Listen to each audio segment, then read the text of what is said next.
Hey there, gamers. This is the end.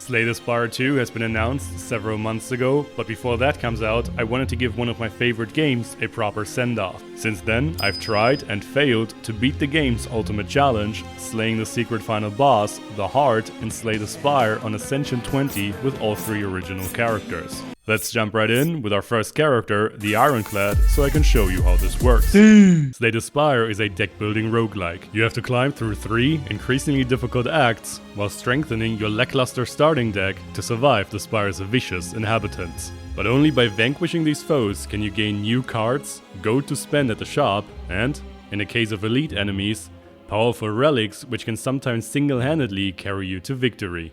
Ascension 20 is the game at its most brutal. Enemies have more health, damage and debilitating moves. Rewards are worse, shops more expensive, events unfavorable, you have less health, a complementary curse card in your deck, and at the end of Act 3 you have to defeat not 1 but 2 bosses in a row.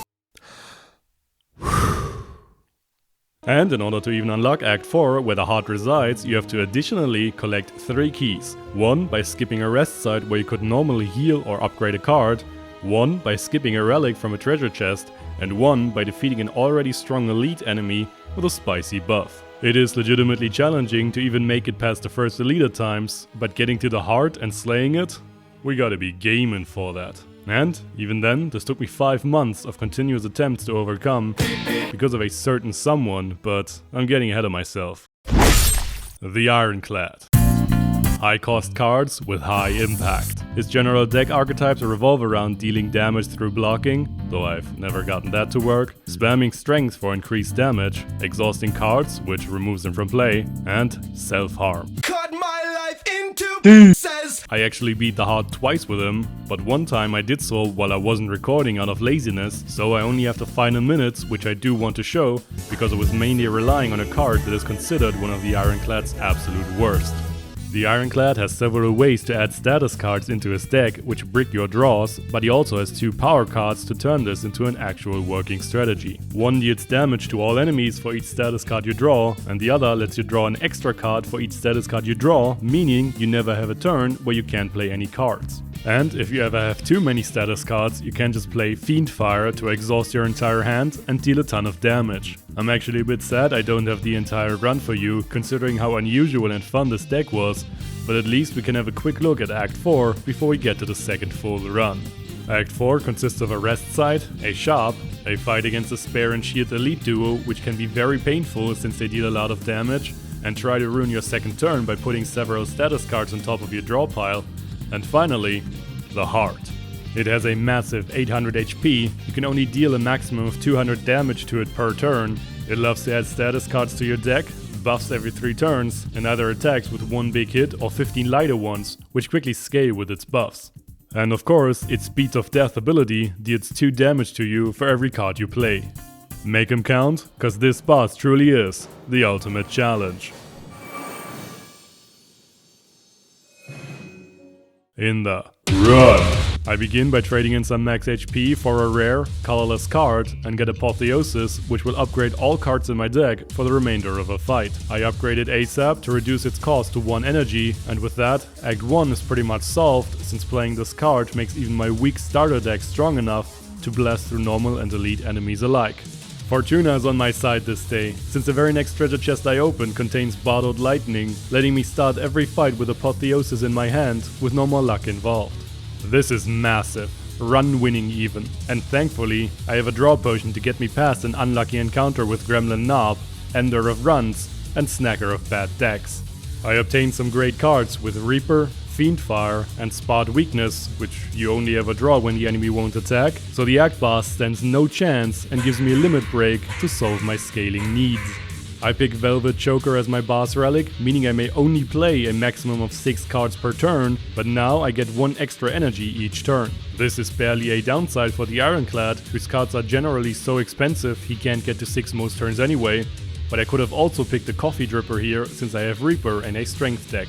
At the next shop I buy a relic that decreases elite enemy HP, another Strength card, and I remove a Strike since they are mostly useless draws by now. At this point I am so far ahead of the curve that I can aggressively path into the elite carrying the first key, and since I neither need healing nor upgrades, skipping a rest side for the second key is a non-issue. Whatever HP I lose, Reaper returns to me with interest, so gaining strength and dealing high damage is my main defense at the same time. The Act 2 boss is again no threat to my run at all, as I outscale him so rapidly.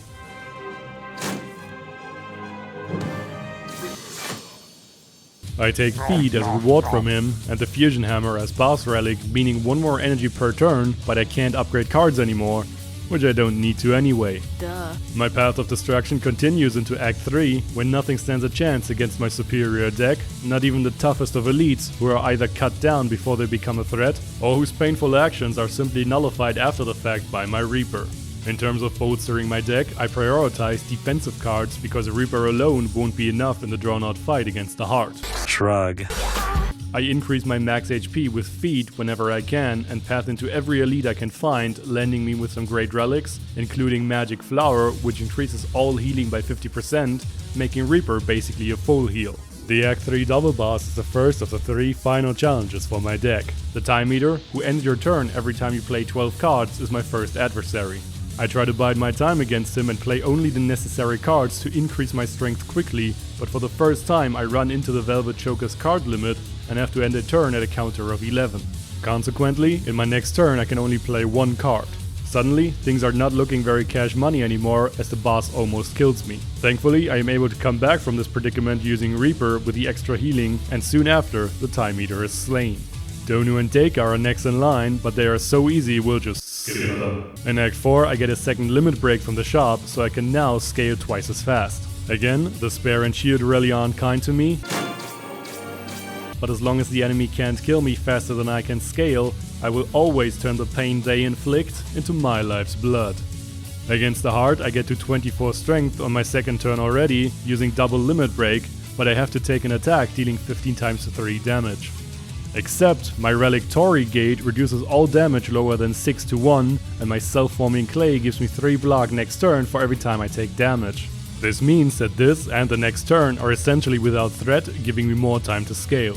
The same combo saves me from the same attack a second time, as the Heart takes twice as much damage as I would from my Flame Barrier, and at this point I am so strong that a single heavy blade deals over 900 damage, enough to theoretically one-shot the Heart, and I've neither needed to use my Reaper nor the potion that revives me, which I've been carrying around since Act 1. Achieving this run on the Ironclad took me 27 attempts, which is peanuts compared to a certain someone else.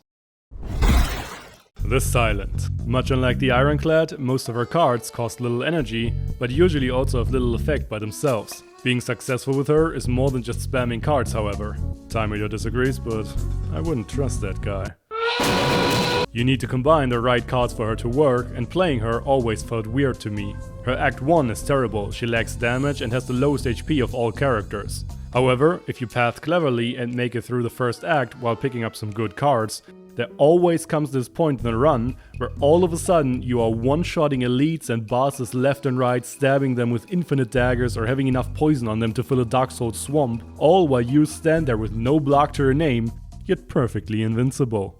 In the run, I trade in max HP to transform 2 of my strikes with decent results. I obtain Noxious Fumes and Piercing Wail from an event and buy myself Catalyst from a shop, which I immediately upgrade.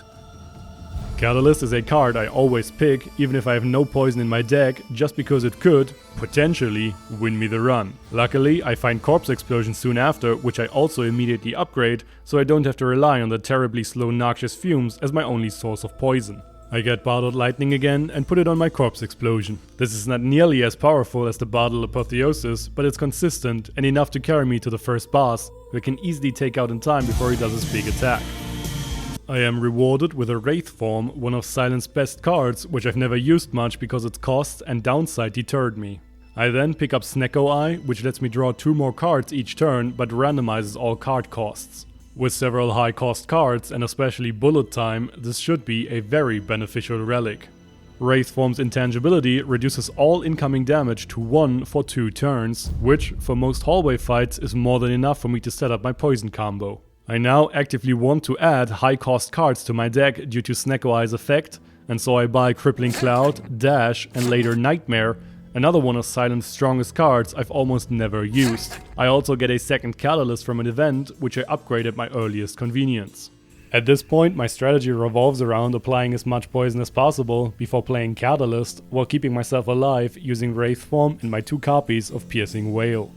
One of my biggest hurdles is certainly Artifact, a buff that negates one incoming debuff, including Poison, which the Act 2 boss just so happens to have 3 of.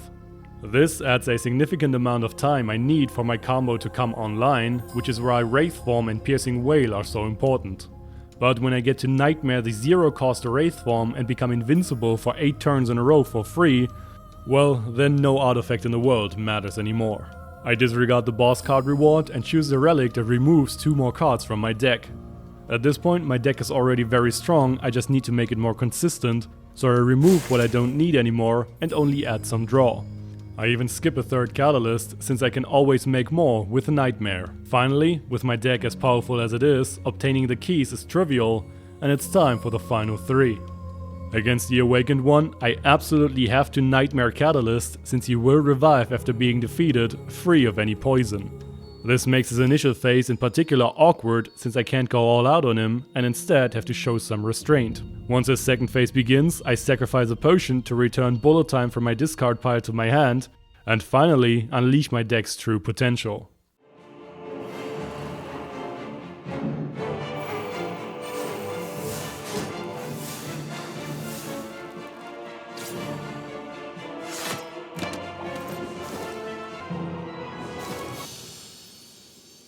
Donu and Deka follow, but when you kill one, Corpse Explosion will kill the other, so it's a free win.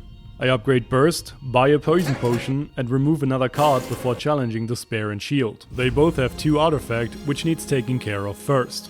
After gurgling the Spare, I buy myself time with Bullet Time, Nightmare and Wraithform to turn the fight into a not quite lossless victory. I use 1 potion to upgrade my starting hand and 1 to apply 6 poison to the heart, with another 9 from Corpse Explosion. 1 Catalyst gets me to an agreeable 45 poison. Piercing Wail protects me from 1 multi-hit, but next turn I have to play Wraithform, which I upgrade using another potion. This allows me to get out another Catalyst for a heart-stoppingly effective concoction. All I need to do now is stay alive for 3 more turns. Drawing into another Piercing Wail against the multi-attack finally secures my victory, again with a revive potion I've been carrying in my pocket since Act 1.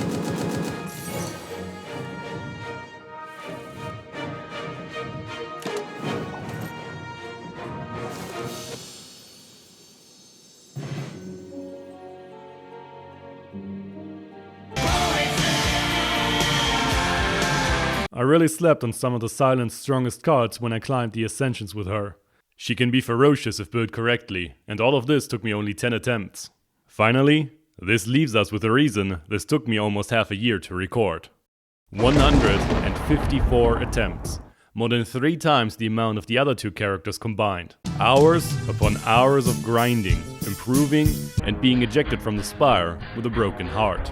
May I introduce you to the Defect. His unique mechanic are the orbs floating above him. They activate their passive effects at the end of your turn, or they can be evoked for a stronger, immediate effect. Lightning deals damage, Frost gives block, Dark scales passively until evoked for big damage, and Plasma gives extra energy. He is rather strong at lower ascensions, but scales poorly because Focus, the main stat he needs to strengthen his orbs, is much harder to obtain for him than, for example, Strength for the Ironclad with cards like Limit Break. Building a deck that has the potential to succeed requires very careful management of several factors. You need enough orb slots, need to be able to fill them, need a good mix of at least Frost and maybe some lightning generating cards, need Focus to make your orbs useful, and somehow you need to play out all of this quickly and reliably against all of the Spire's monsters. The Defect is slow. He needs more time than the other two to get things rolling, so adding cards that account for this is just as much part of building a deck with him as orb management. You will get hit while preparing, so a source of healing is essential. Also, some non-orb damage and block cards can go a long way to stall for time or finish the job. Finally, many of his cards suck before you upgrade them. The amount of fine-tuning you have to do to achieve a hard kill on Ascension 20 with this hunk of junk is incredible. I tried every one of his cards, re-evaluated many, and found new appreciation for a few. I stood against bosses, barely touching their HP bar, surrounded by an impenetrable wall of frost. Other times, my electrifying offense did little to protect me from punishment for bad deck building. Like an addict looking for a new kick, I swept through Niao's boots, only to end up with a face full of dust every time. And it's hard. It's hard. It's hard. Not even the memes could save me. Many times I felt like giving up, pounded and humiliated by Gremlin Knob over and over again. And then, the one time I make it past the Act 3 bosses, I forget the key. 92 attempts until I reached Act 4 for the first time. I didn't even make it to the heart. The sword and spear ruining your second draw is fatal for the defect, and so it began again. I was getting better without a doubt. I made it further into the game and to Act 3, and even the heart more frequently, if Gremlin Knob so permitted, but this increased investment only made losing a run that much more painful. A massive misplay against the Awakened One cost me a run where I was certain I was going to make it, so I quit out, corrected my mistake, and went on to beat the heart. I knew I could do it, but acting like this was it is cheating, and my challenge runners, as well as my YouTuberistic integrity, forbid me from swindling. I had to get good, and by God I did. The run! No experiments. I take the free common relic from Niao and head out. Hello World is a surprisingly good power since Defect's common cards are generally pretty strong. Self-repair is a great form of consistent healing. Cool-headed gives draw and a frost orb, so it's always a good pick. I transform a strike and get Echo Form, one of Defect's strongest cards, but it's expensive and the unupgraded form exhausts if not played, so I will need to build my deck around it. My first encounter with the sentries costs me most of my HP and almost buries the run, but a double play of self-repair helps me bounce back and I get an amazing relic, a revival potion and double energy for my troubles. The elite Lagavulin sleeps for 3 turns at the beginning of the fight, giving me more than enough time to play Echo Form, self-repair twice and then defeat him easily for another strong relic that doubles the damage of every 10th attack and a capacitor. Upon opening my first treasure chest, I make the run-defining choice to skip the okayish relic for the first key. I go for a second tango with the sentries, snag one of my favorite attacks, Barrage, and upgrade both double energy and Echo Form. I get another cool-headed and Consume, which I instantly upgrade before the boss instead of healing. I slept way too long on Consume. It's a great way to generate focus, provided you have enough ways to create orb slots. Unfortunately, this upgrade demands a toll in the form of my Revive potion, but once I have my orbs up, the boss is powerless to act. I grab multicast for lack of a better alternative, which does come in handy here or there, and choose Nuclear Battery as my boss relic, giving me 1 extra energy in the form of a plasma orb. At this point I have a rough idea for the deck I want to build in mind. I grab 2 more capacitors in Act 2, buy Focus Disc for 1 permanent focus, and Dark Shackles as an extremely powerful defensive card, especially against the heart. I also upgrade one of my Cool-Headed. Then, once again, I find Barded Lightning, seemingly the only way I can win in this game, and use it on my double energy. I now start every turn with a potential 8 energy. With 2 upgraded Cool-Headed, I want to use my first turn for at least one of the following. Get Echo Form into play, or get the Capacitor Consume combo online with some Frost Orbs. It doesn't always work perfectly, but that's where self-repair comes in. I challenge the Special Elite for a second key, and am handsomely rewarded with a bad relic and Glacier, a card so fundamental to the defect, I have no idea how you are supposed to beat the heart without it. Even with all of this, the second act boss is no joke as he takes away half of my health in 1 turn. It is during this fight in particular that my glaring lack of offensive options, apart from an unupgraded Barrage and Zap, is beginning to rear its head. Thankfully, the boss doesn't scale nearly quickly enough to get past my block, so I can slowly chip away at him. I grab Reboot as a reward, a horrible card unless upgraded, and choose the Calling Bell as my relic. This gets me 3 relics and a curse. But with Pantograph, which heals me for 25 at the start of every boss fight, 2 card upgrades and 18 block on turn 3, I really can't complain. What I need from Act 3 are damage cards. Right now I can stall for a long time, but against the heart and some other enemies this won't do. At least I have little trouble staying healthy enough to grab the final key without issue. I am honestly surprised I am able to defeat the giant head, considering his massive health bar, but the second Echo form he gives me is a real treat. I get the tungsten rod, reducing all incoming damage by 1, and, for a moment, the fight against the Reptomancer, a very dangerous elite, looks like it might go south. However, Dark Shackles saves the day and gives me enough of an opening to dispatch her minions. I even have the energy to Echo form the Echo form. I am rewarded with the Bronze Scales, another great relic against the heart, and during an event I find the Liquid Bronze Potion. I upgrade Reboot so it's less of a troll card, even though it still synergizes poorly with Echo form, find another upgraded Glacier, and finally upgrade my Barrage before the final 3. The time meter is first, so I need to pay close attention to the amount of cards I play. I actually decide to go all out and play all 12 cards on my first turn to get my strategy rolling. This quickly makes me invincible, so now I can take it much slower and play only high impact cards like Echo Form, Capacitor, and Consume. The time meter's only way of scaling is through the player playing cards, but with a few Lightning Orbs and sufficient Frost Orbs, I can just pass and wait until I've won. Don't Dick also show up. In Act 4, I upgrade my second Echo form and buy the Emotion Chip, a very powerful relic. As always, Shield and Spare don't make life easy on me, and I have to use a Snecko Potion to get a somewhat decent turn 1. I do get to Echo form the Echo form turn 2 however, so I'm quickly able to turn things around. Then I wait until I can double play Self-Repair and head out to slay the final boss of my last 5 months. My first turn here is very lackluster, as I can neither get more orb slots nor get Echo form into play. Turn 2 is saved by Dark Shackles, and using my Liquid Bronze Potion, every time the heart does its times 15 attack, it deals 90 damage to itself. Turn 3 is when I finally draw my first Echo form, but it's also when the heart attacks for 67 and I'm not properly set up. After that, however, I can Echo form the Echo form as it buffs, and thanks to Tungsten Rod and Glacier, survive its 80 damage attack. Losing a small amount of health is actually a good thing here, since this activates my Emotion Chip, which would trigger all of my orb's passive abilities on my next turn. That way I can even make Beat of Death work for me, just as I had planned upon buying this relic. I let the heart slowly kill itself using its own multi-hit attack while occasionally lending a hand with my barrage.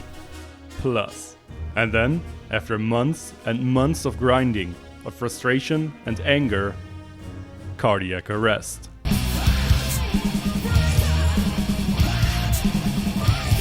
I've rarely been as overjoyed playing a game as on the day I beat this challenge. Thank you for watching, and stay, or should I say, slay shark.